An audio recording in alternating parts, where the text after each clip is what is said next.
Hey everyone, so today I have a first impression on the Nars All Day Luminous Weightless Foundation. Now I know you guys have been waiting ages for this video, so I am really sorry. So I just thought I would do this video for you, as you guys asked a lot of questions on my AliExpress haul regarding this foundation. So yeah, if you do want to see a first impression on this AliExpress Nars All Day Luminous Foundation, then just keep on watching. So I'm going to start off with primer. So I'm using my Benefit Professional and just place this in my T-zone just so that my pores are hidden. Just help the foundation go on a lot smoother. I'm going to start off with the packaging. So just come in this frosted glass bottle.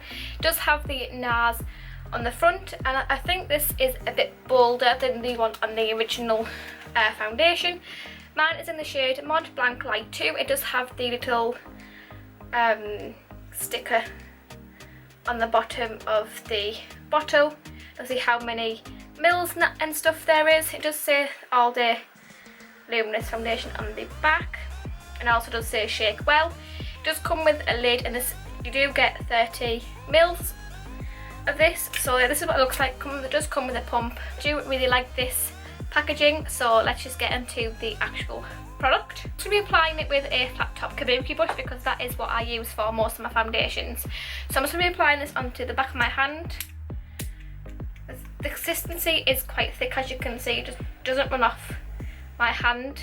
It does just stay on my hand. So I'm just going to be applying just some to my face, and it does have quite a pinky tone to it, but let's just see if it does match, because I am false tanned at the moment, so it might not match. It might be a bit too light, so I will just darken it up with some bronzer and things like that. So I'm just dabbing it all over my skin first and just blend that in. So first off, it is quite a thick consistency. It does feel quite wet on the skin. It does have like a tacky feel to it, which I don't really like in foundations, so hopefully that does go away after it's dried. But it does feel quite thick on the skin, so if you don't like a heavy feeling foundation, then you won't like this because it is quite heavy feeling on the skin.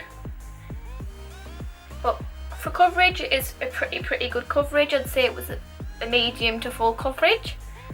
So that is good, because I do like a good medium to full coverage foundation. That's what I look for in a foundation.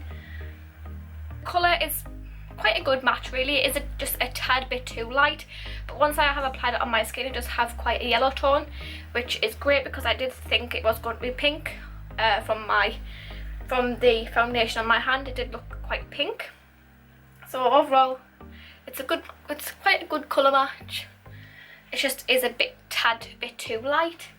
But overall, it has a really good coverage, and it is, I wouldn't say a matte, but it's not a dewy foundation. I think it's a bit in between, so it's more of like a satin, but it does look more towards a matte than a dewy foundation. So if you are obviously dry skin, you'll probably like this, and I think if you are oily skin, you would also like this. So I think it would be good for both skin types really. This is the foundation up close.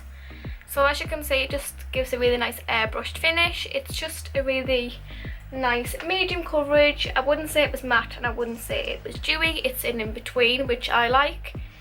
It does still feel a bit sticky once I have applied it, so hopefully that does dry down, because it does feel a bit tacky. So if you don't like tacky foundations, you won't like this, because it does still feel a bit tacky. It does transfer on to my fingers when I pat my face. But overall, I do really like it. It's quite a good foundation for how much I paid.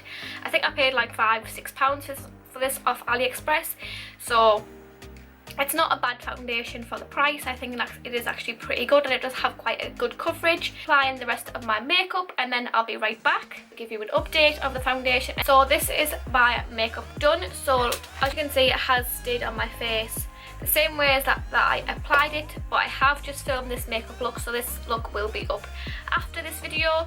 So far it's holding up really well on my skin. It hasn't faded on any part of my skin. So yeah, I will update you in a few hours to show you how long it has lasted on my skin. So yeah, I will see you in a few hours. Now 7:30. So it's just a quick update on this foundation.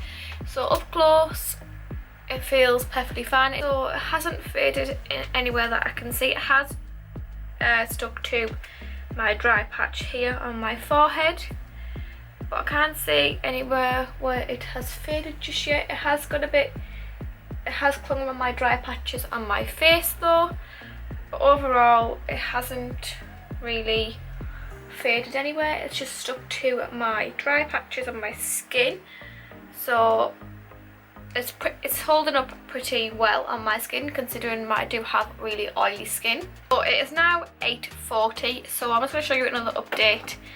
My foundation, it has lasted again really well on my skin. It has faded around my lips where I have had lipstick. It hasn't faded anywhere else, considering I do have quite oily skin. So to be honest, it's a really good foundation. It has lasted well on my oily skin, because you guys know that I am oily skin, but it just has stuck to my dry patches. So if you do have dry skin, then I probably wouldn't recommend this, but if you do have oily skin, then I would, because it just really keeps your face matte, and it hasn't faded anywhere on my skin, where a lot of foundations do actually fade on my skin, and for £6 you can't really go wrong. So I would definitely recommend this foundation if you have oily skin. It's just lasted really well on my skin, and it has lasted longer than I thought it would, because my foundations don't really tend to last really that long on my skin. So overall, I do really like this foundation. It's a really good medium coverage. It just has lasted on my skin for quite a while. So yeah, I do like this foundation. So yeah, I will leave a link below if you do want to purchase it. So yeah, if you do have oily skin, then I would recommend it. For oily skin, would recommend this. I would give this probably an 8 out of 10. Only problems I would say about it is that it does have a really chemically smell, and it is quite thick, and it does take a very long time to sort of dry down. But overall, I do like this foundation. So yeah, please give this video a thumbs up if you enjoyed this review of the Nars foundation. Have a lovely day or night. Don't forget to hit the subscribe button as well, and I will see you on my next video. Bye guys.